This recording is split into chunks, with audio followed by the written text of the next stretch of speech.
Hello guys, welcome to my channel and I am Suraj Mahi. So friends, इस video में हम ये बात करने वाले हैं कि आईआरटी के स्टूडेंट स्कॉलरशिप का फॉर्म कैसे भरें, चाहे फर्स्ट ईयर का स्टूडेंट हो या फिर सेकंड ईयर का स्टूडेंट हो। तो फ्रेंड्स, अगर आपको कोई डाउट आ रहा है या फिर आपको कोई परेशानी हो रही है तो इस वीडियो के एंड तक बने रहिए। मैं इस वीडियो में सारे डाउट्स क्लियर कर देने वाला हूँ कि स्कॉलरशिप का फॉर्म कैसे भरना है और किस कॉलम में क्या क्या भरना है। सो फ्रेंड्स, मेरे पास मौजूद है स्कॉलरशिप का प्रिंट आउट। इस प्रिंट के मदद से हम आपको ये एक्सप्लेन करते चलेंगे कि आपको किस कॉलम में क्या क्या चीज़ भरना है। तो फ्रेंड्स, चलिए देखते हैं। जो पहला नंबर है रजिस्ट्रेशन संख्या, ये आपको मिल जाएगा। उसके बाद आपको छात्र का नाम यानी कि अपना नाम डाल देना है। उसके बाद छात्र का परिवर्तित नाम यदि हो, अगर आपने कुछ नाम में परिवर्तन किया है तो उसको डाल देना है। उसके बाद आप अपने पिता का नाम, माता का नाम, उसके बाद धर्म सेलेक्ट कर लेना है, हिंदू या फिर मुस्लिम, ठीक है। उसके बाद आपको वर्ग या जाति समूह यानी कि ओबीसी, एससी, जनरल जो भी हैं उसको यहाँ पे भर देना है। उसके बाद आपको अपना डेट ऑफ बर्थ डाल देना है। उसके बाद आपको अपना जेंडर सेलेक्ट कर लेना है, मेल या फिर फीमेल। उसके बाद फ्रेंड्स, मोबाइल दूरभाष नंबर, जो कि ये फ्रेंड्स मोस्ट इंपॉर्टेंट है। यहाँ पर आपको वही मोबाइल नंबर डालना है जो कि आपका आधार से लिंक है, क्योंकि फ्रेंड्स इस बार स्कॉलरशिप में क्या हो रहा है कि जो नंबर आप डालेंगे, आधार का नंबर डालना है और उस पर ओटीपी का वेरिफिकेशन हो रहा है, जो कि मोस्ट इंपॉर्टेंट है। इसके बिना आपका स्कॉलरशिप का फॉर्म भी नहीं भरा जाएगा। तो आप नंबर डालते समय ये ध्यान रखें कि जो आधार कार्ड से लिंक है वही नंबर डालें, ठीक है। उसके बाद फ्रेंड्स, ईमेल, अगर आप अपना ईमेल देना चाहते हैं तो आप अपना ईमेल दे सकते हैं, वैसे इंपॉर्टेंट है नहीं। उसके बाद हाई स्कूल जो आपने अगर सीबीएसई से किया है, यूपी बोर्ड से किया है तो वो डाल देना है। उसके बाद हाई स्कूल का आपको अनुक्रमांक नंबर डाल देना है। उसके बाद किस ईयर में आपने हाई स्कूल को उत्तीर्ण किया है यानी कि पास किया है वो सन डाल देना है, और किस कॉलेज से किया है उस कॉलेज का नाम डाल देना है, ठीक है फ्रेंड्स। उसके बाद देखते हैं शैक्षणिक विवरण, ठीक है। अब आपको आईआरटी से रिलेटेड ये चीज़ इसमें फिल करना है। दिया है पाठ्यक्रम का नाम, तो आप डिप्लोमा कर रहे हैं 3 इयर्स का, तो ये चीज़ सेलेक्ट कर लेना है। उसके बाद पाठ्यक्रम का ब्रांच, ठीक है, तो किस ब्रांच से आप हैं उस ब्रांच को सेलेक्ट कर लेना है। मैं सिविल के पीएचई से हूं तो मैंने अपना डाल दिया है diploma in civil engineering with specialisation in public health engineering यानी कि पीएचई, ठीक है। तो आप अगर सिविल से हैं तो डायरेक्ट सिविल डाल देना, अगर आप मैकेनिकल से हैं तो diploma in mechanical engineering select कर लेना है, ठीक है। उसके बाद पाठ्यक्रम का प्रकार यहाँ पर आपको नियमित फिल करना है, ठीक है। उसके बाद कक्षा, वर्ग एवं अवधि, यहाँ पर फ्रेंड्स क्या करना है कि आप अगर डिप्लोमा कर रहे हैं तो जाहिर सी बात है कि आपका डिप्लोमा 3 साल का होगा। और यहाँ पर देखिए फ्रेंड्स, मैं 1,3 लिखा हूँ, मतलब कि मेरा 3 साल का डिप्लोमा है और मैं फर्स्ट ईयर में हूँ यानी कि पहला साल में हूँ। अगर आप दूसरे साल में हैं तो आप यहाँ 2,3 भरेंगे, ठीक है। उसके बाद फ्रेंड्स 5वां ऑप्शन है प्रवेश लेटर एंट्री के आधार पर, ठीक है। तो यहाँ पर नो भरना है क्योंकि आपका कोई लेटर के आधार पर यहाँ पर एडमिशन नहीं हुआ है, ठीक है। उसके बाद 6वें में भरना है आपको दीवा छात्र, ठीक है, आवासीय या फिर दीवा छात्र, तो यहाँ पर आपको दीवा छात्र फिल करना है, ठीक है। उसके बाद नेक्स्ट ऑप्शन 7वां जो है पाठ्यक्रम के प्रवेश वर्ष में प्रवेश तिथि। सो फ्रेंड्स, यहाँ पर आपको वो डेट डालना है जिस डेट पर आपने फीस जमा की है यानी कि एडमिशन लिया है, तो फर्स्ट ईयर का वहाँ डाल देना है। और 8वां जो ऑप्शन है पाठ्यक्रम के वर्तमान सत्र में प्रवेश तिथि, तो अगर फ्रेंड्स अगर आप फर्स्ट ईयर में हैं तो आपको सेम डेट डालना है, लेकिन अगर आप सेकेंड ईयर में हैं तो आपको यहाँ पर सेकेंड ईयर में जब आपने फीस जमा किया था वो डेट डालना है, लेकिन 7वें नंबर पर आपको फर्स्ट ईयर का डेट ही डालना है, ठीक है।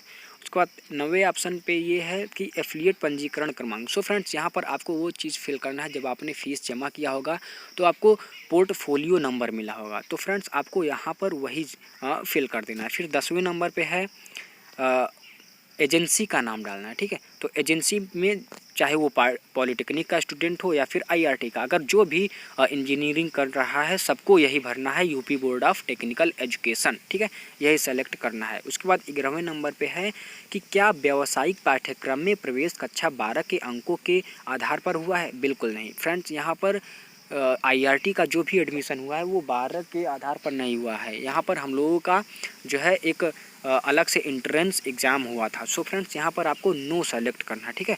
उसके बाद 12वां ऑप्शन है पाठ्यक्रम की पात्रता, यानी कि किसके आधार पर आपका एडमिशन आईआरटी में हुआ है, तो जाहिर सी बात है हाई स्कूल के आधार पर होता है, पॉलिटेक्निक और आईआरटी दोनों में, तो यहाँ पर आपको हाई स्कूल सेलेक्ट कर लेना है, ठीक है। उसके बाद 13वां ऑप्शन है क्या वर्तमान पाठ्यक्रम में प्रवेश इन सब एग्ज़ाम के माध्यम से हुआ है, सो फ्रेंड्स इसमें यूपीएससी, एकेटीयू, जी कप, नीट दिया है, तो यहाँ पर आपको फ्रेंड्स सेलेक्ट कर लेना है आईईआरटी, क्योंकि आईआरटी के इंट्रेंस एग्जाम से हम लोगों का एडमिशन हुआ, तो यहाँ पर ये सेलेक्ट कर लेना है। फिर प्रवेश परीक्षा का प्रकार यहाँ पर प्रकार सेलेक्ट कर लेना, ठीक है। फिर काउंसलिंग नंबर में जो आपके रसीद में काउंसलिंग लेटर जब आया होगा तो वहाँ पर आपको सीट नंबर जो मिला होगा वही यहाँ पे फिल कर देना है। फिर प्रवेश परीक्षा वर्ष। सो फ्रेंड्स आपने फर्स्ट सेमेस्टर में जब फीस जमा किया होगा जिस डेट को, तो आपको रिसिप्ट मिला होगा, स्लिप मिला होगा, उसमें खुद लिखा होगा, तो आपको यहाँ पे वो चीज़ फिल कर देना है, ठीक है।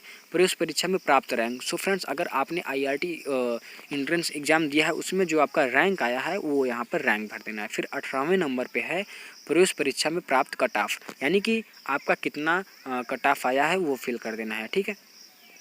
उसके बाद फ्रेंड्स यहाँ पे आता है शैक्षिक योग्यता को फिल करने का, यानी कि हाई स्कूल और इंटरमीडिएट के मार्कशीट का डिटेल्स यहाँ पे डालना है कि किस सन में आपने उत्तीर्ण किया है, कितना पूर्णांक है और कितना आपने उसमें प्राप्त किया है, प्राप्तांक, और उसके बाद प्रतिशत, और किस बोर्ड से किया है वो फिल कर देना। अगर आप यूपी बोर्ड से हैं तो यूपी बोर्ड फिल कर देना, अगर सीबीएसई से हैं तो सीबीएसई फिल कर देना।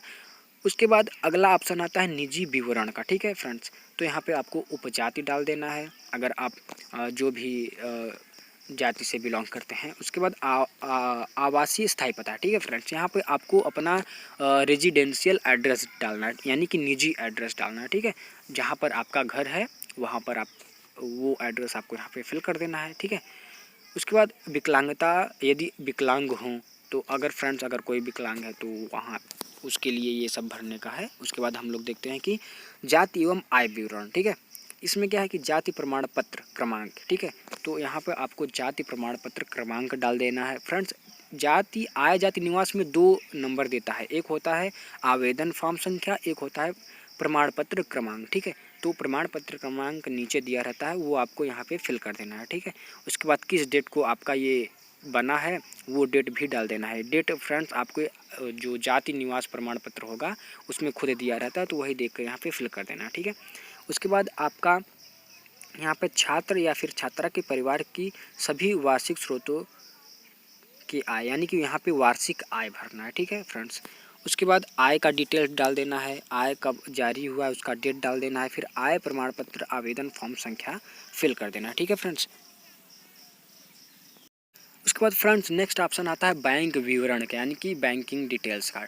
उसमें सबसे पहले 32 नंबर है, बैंक का नाम डालना है। आपका जो बैंक है, आईआरटी के स्टूडेंट को बोला गया है कि इंडियन बैंक को ही खुलवाएं, क्योंकि आईआरटी में क्या होता है कि इसमें नेशनल बैंक ही होना चाहिए, ग्रामीण बैंक बिल्कुल नहीं चलेगा।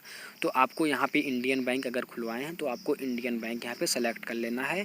उसके बाद जनपद का नाम प्रयागराज, अगर आप प्रयागराज में हैं तो प्रयागराज से।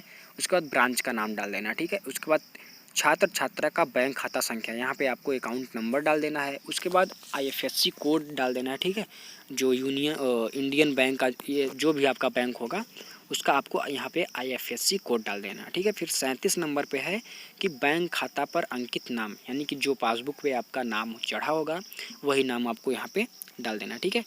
उसके बाद फ्रेंड्स आता है शुल्क संबंधित विवरण, यानी कि अनुमोदित वार्षिक नाम या रिफंडेबल अनिवार्य शुल्क, यानी कि फीस, कॉलेज में कितना फ़ीस लग रहा है वो आपको भरना है। तो फ्रेंड्स यहाँ पे सभी, चाहे वो फर्स्ट ईयर, सेकेंड ईयर या थर्ड ईयर का स्टूडेंट हो, आईआरटी में अगर पढ़ता हो तो सभी का 19,840 रुपये फ़ीस लग रहा है, ठीक है। तो आपको स्कॉलरशिप के फॉर्म में 19,840 रुपये यहाँ पे लिखना है, ठीक है। उसके बाद गत वर्ष का विवरण, यानी कि लास्ट ईयर का डिटेल्स डालना है। लास्ट ईयर अगर आपने 12th किया है तो आपको 12th का डाल देना है कि परीक्षा फल क्या हुआ था, पास। फिर वार्षिक परीक्षा प्रणाली था, कितने पूर्णांक थे, कितना आपने पाया, किस कॉलेज से किया, वो डाल देना है। लेकिन फ्रेंड्स अगर आप सेकेंड ईयर में हैं तो आपका जो लास्ट ईयर होगा वो तो आईआरटी का फर्स्ट ईयर होगा, तो आपको फर्स्ट ईयर का वहाँ पे डालना है कि आपका कितना पूर्णांक था, कितना आपने उसमें पाया। उसके बाद फिर आप किस शिक्षण संस्थान का नाम, तो आपको आईआरटी ही डालना है। उसके बाद फ्रेंड्स सबसे नीचे आपको आ जाना है, यहाँ पर दिया है दिनांक। सो फ्रेंड्स आपको यहाँ पे दिनांक फिल कर देना है और माता पिता के हस्ताक्षर या फिर अंगूठा का निशान यहाँ पे यानी कि अपने गार्जियन का सिग्नेचर यहाँ करवाना है। और राइट साइड में लिखा है छात्र या छात्रा के हस्ताक्षर, तो यहाँ पे आपको अपना सिग्नेचर कर देना है। ठीक है फ्रेंड्स। उसके बाद फ्रेंड्स ये तो आपको कॉलेज में जाने का ज़रूरत भी नहीं पड़ेगा, अपने से मिला लेंगे। उसके बाद फ्रेंड्स आपको ये जो है लॉक करवा लेना है। ठीक है।